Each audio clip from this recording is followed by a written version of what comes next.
तो उद्धव को बहुत समझाया और बहुत ज्ञान भी दिया, और जो है अंत में उद्धव जी ने कहा कि हे गोविंद, हम जो है किसका आश्रय लेकर के मृत्युलोक में रहेंगे, और आप कहते हो कि तुम यही रहो।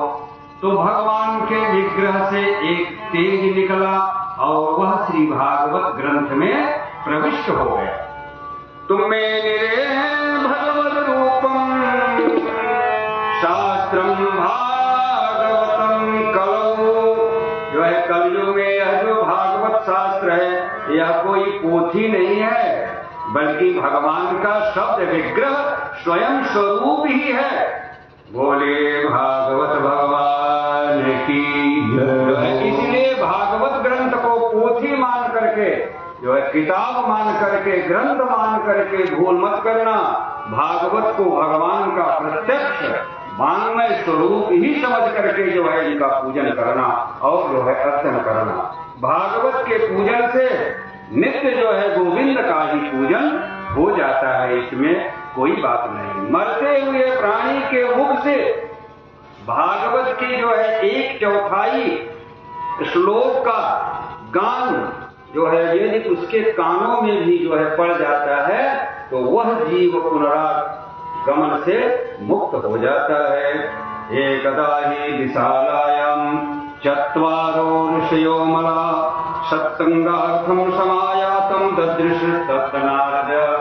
एक बार की बात है कि सनत नंदन सनातन और सनत कुमार जो कि ब्रह्मा जी के मानस पुत्र हैं और प्रथम जो है संतान है, और उनको शास्त्रों में शनकाज के नाम से भी जाना जाता है।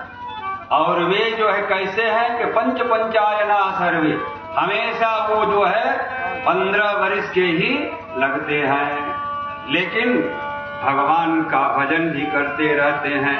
बद्रिकाश्रम में जाकर के जो है भगवत गुणों का गान कर रहे थे, और उसी समय क्या हुआ कि नारद जी दिखाई दिए।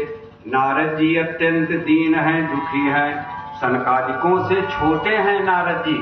नारद जी को सनकादिकों ने बुलाया कि जो है अरे नारद जी, आप जो है क्यों इतना दुखी होकर के घूम रहे हो, क्योंकि दुखी होना तो ये संसारियों का काम है, और जो है आप तो हमेशा निर्मुक्त होकर के भगवान का भजन करते हैं, फिर भी आप दुखी हैं।